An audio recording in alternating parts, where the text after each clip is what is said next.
ایک وقت ایسا آیا کہ اللہ تعالیٰ نے حضرت ابراہیم کو بہت زیادہ مال عطا فرمایا.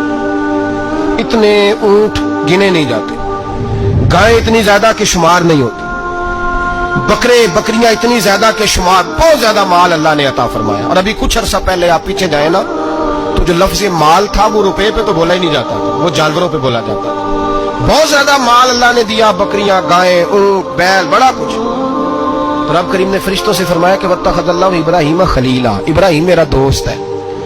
تو فرشتے کہنے لگے یا اللہ جسے اتنا کچھ دیا جائے اس نے دوست تو نہیں ہوتا ہے، وہ نوازا ہی پڑا ہے، اتنا مال، اتنے کھیت کھلیان، اتنا کچھ. اللہ کریم نے فرمایا جاؤ آزمائش کر لو، امتحان لے لو. فرشتہ امتحان لینے پہنچ گیا. حضرت ابراہیم کے جانور چر رہے ہیں چراگاہ میں، حضرت ابراہیم بھی ہیں، غلام بھی ہیں، بہت بڑا ریوڑ ہے. آپ تشریف فرمائے. ایک فرشتہ آیا تو کھیت میں چھپ کے بیٹھ گیا اور بلند آواز سے کہنے لگے سبحان اللہ والحمد للہ ولا الہ الا اللہ واللہ اکبر.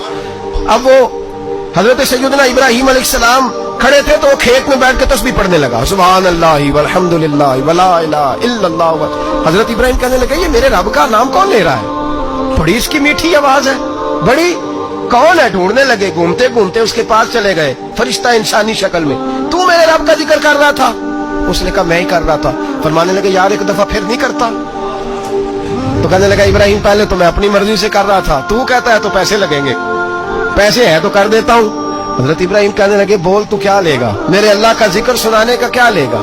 کہنے لگا جتنی بکریاں آپ چرا رہے ہیں ساری دے دے تو میں اللہ کا ذکر سنا دیتا ہوں. آپ نے فرمایا بس جا تیری ساری ہوئی، میرے رب کا ذکر سنا. اور پھر شروع ہو گیا سبحان اللہ الحمدللہ ولا الہ الا اللہ واللہ اکبر. حضرت ابراہیم علیہ السلام کیف میں یار پھر ذرا سنا، نا علما وچ پھسا سانو تو یار دی گل سنا سا، ذرا دوبارہ سنا. میں پھر سنایا، ایک دفعہ پھر کہا. فرشتہ کہنے لگا بس جی آپ کے پیسے پورے ہو گئے. حضرت ابراہیم کہنے لگے چل ایک دفعہ اور سناؤ. کہنے لگا پیسے لگیں گے. تو کیا لے گا؟ کہنے لگا گائیں بھینسیں ساری میری. فرمایا بس یار اتنی قیمت، تو سنا صحیح، سارا کچھ ہی تیرا. پھر شروع ہو گیا سبحان اللہ والحمدللہ ولا الہ الا اللہ واللہ اکبر. گائیں دے دی، بھینسیں دے دی، وہ ذکر سناتا ہے. حضرت ابراہیم کبھی مچلتے ہیں، کبھی روتے ہیں، کبھی آہیں بھرتے ہیں. تو میرے رب کا نام لے رہا ہے، ذرا پھر سے لے. کیف جاری ہے. کہنے لگا بس بھائی. حضرت ابراہیم فرمانے لگے تو اور لے لے جو لینا ہے، مجھے ذکر سنا. اس نے کہا ابراہیم بکریاں میں لے چکا، گائے بھینسیں میں لے چکا، اونٹ رہ گئے، سارے لے لوں گا پھر ذکر سناؤں گا. فرمایا کیا تیرا ہوا تو ذکر سناتا رہ، میں دیتا ہوں. دے دیا. کچھ دیر ذکر کیا تو اب خاموش ہو گیا. حضرت ابراہیم خلیل اللہ علیہ السلام فرمانے لگے ذکر سنا.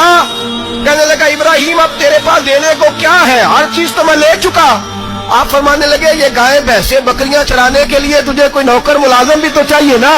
تو اس طرح کر مجھے رکھ لے، میں روٹی نہیں مانگوں گا، کھانا نہیں مانگوں گا، تو اللہ کا ذکر سناتا رہنا، میں تیرے جانوروں کی نوکری کرتا رہوں گا. حضرت ابراہیم علیہ السلام نے جب یہ کہا نا فرشتے کی آنکھوں میں آنسو آ گئے. نبی پاک صلی اللہ علیہ وسلم نے نا 4 رکعتوں والی نماز پڑھائی تو 2 رکعتوں پہ سلام بھیج دیا. صحابہ خاموش ہو سارے، چپ، ہم نہیں بولتے. ایک صحابی تھے، ان کا نام تھا حضرت ذوالجدین رضی اللہ عنہ. ان کے ہاتھ ذرا لمبے تھے. تو ایک دن حضور نے فرمایا یا ذوالجدین، اور لمبے ہاتھوں والے. کوئی پوچھتا آپ کا نام کیا ہے تو کہتے نام وہی ہے جو نبی پاک نے رکھ دیا. 2 ہاتھوں والے نام پڑ گیا. باقی سارے لوگ خاموش بیٹھے ہیں، کوئی نہیں بولا. یہ ذرا سادے آدمی تھے، بولے لیکن بڑے ادب اداب کا خیال رکھ کے بولے. اٹھے، بات ساری اللہ کریم پہ ڈال دی. کہنے لگے یا رسول اللہ، اللہ نے نماز چھوٹی کر دی ہے یا اللہ نے آپ کو بلا دیا ہے؟ تو حضور فرمانے لگے کیا ہو گیا ہے؟ حضور مجھے لگتا ہے آپ نے 2 رکعتیں پڑھائی ہیں. نبی پاک نے فرمایا کیوں بھی ابو بکر کتنی پڑھائی ہیں؟ عرض کی حضور مجھے کوئی نہیں پتا، میں تو پڑھنے آیا ہوں، کو رکھتے کتنی تھوڑی ہے، جتنی پڑھاؤ گے چپ کر کے پڑھ لیں گے. ایک بابا جی بولے، کہنے لگے نماز پڑھا کے میں تیم ال ویکھ مینوں کعبہ بھول گیا آئی، بھول گئیاں نہیں سب صوم صلاتاں، ایک کو یار دا فکر پہ آئی. حضور نے فرمایا عمر تو بتا کتنی پڑھی؟ عرض کی حضور مجھے نہیں پتا. نا نا نا ہمارا مزاج ہی نہیں، اتنی توجہ کون رکھے. اقبال بھی بول پڑے، کہنے لگے اذان تو ازل سے تیرے عشق کا ترانہ بنی اور نماز تو اس کے نظارے کا ایک بہانہ بنی. عثمان تم؟ عرض کی حضور مجھے کیا پتا. ہمارے تو اللہ تعالیٰ خیر کرے شاگرد ہمیں بڑے مشورے دے دیتے ہیں، مرید آج کل بڑے سیانے ملتے ہیں، وہ پیروں کو کئی دفعہ بڑی بڑی زبردست اسٹوریاں سنا جاتے ہیں. حجت الوداع کا خطبہ تھا، خطبہ حجت الوداع نبی پاک دے رہے ہیں. 9 ذی الحج کو ہوتا ہے خطبہ، جمعے کا دن تھا، ذی الحج کا مہینہ تھا.